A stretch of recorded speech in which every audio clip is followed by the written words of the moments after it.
23/8/2026 को हम जंतर मंतर पर यूजीसी और आरक्षण के विरोध में जंतर मंतर पर गए थे, जहाँ से हमें पुलिस द्वारा डिटेन कर लिया गया और वहाँ से पकड़ करके नरेला पुलिस स्टेशन लाया गया और वहाँ अभी भी डिटेन कर रखा है। तो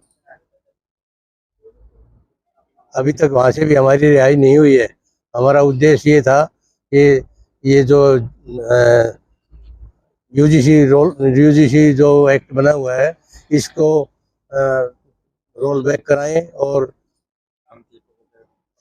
शांतिपूर्ण प्रदर्शन करने के लिए हम वहाँ गए थे, लेकिन हमें वहाँ जाते ही पुलिस ने जो है ना उठा लिया और वहाँ से बस में बैठा करके नरेला थाने ले आए। और ये इसमें सरकार जो है ना हमारे साथ ज्यादती कर रही है। हम सभी जो है ना बीजेपी के कोर वोटर होते थे, लेकिन हमारे साथ ही इतना बड़ा अन्याय किया जा रहा है।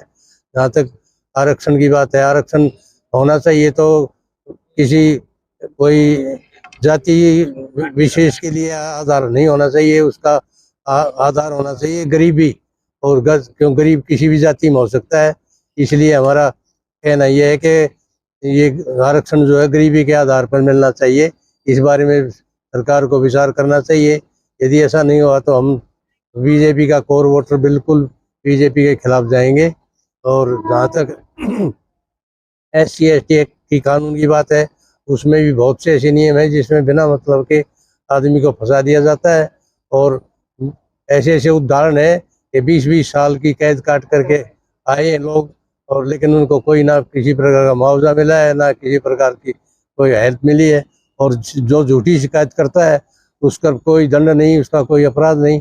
और जहाँ तक अब ये नया कानून यूजीसी है, ये तो बिल्कुल ही ऐसा है जो हमारे भविष्य, हमारे आने वाले बच्चों के लिए बिल्कुल ही, यानी कि जन्म लेने से पहले ही अपराधी घोषित कर रखा है इन्होंने तो। और जब मान लो ऐसे बच्चे हमारे पढ़ने वहाँ जाएंगे और झूठ मूठ का ऊपर केस लगा दिया जाएगा तो उसी टाइम अपराधी हो गए। यहाँ तक उसमें ऐसा भी प्रावधान किया बताते हैं कि भाई जिसने जो शिकायत करेगा उसका नाम भी नहीं बताया जाएगा, और उस जिसकी शिकायत की है उसको ये मौका भी नहीं मिलेगा कि वो अपना पक्ष रख करके और किसी बात की अपनी बचाव कर सके। तो ये बिल्कुल ही खाना कानून है, इसको जितना जल्दी हो वापस करना चाहिए। और इसके लिए हम जो है ना संघर्ष कर रहे हैं। और यदि ऐसा नहीं हुआ तो ये बीजेपी के लिए बहुत ही हानिकारक सिद्ध होगा।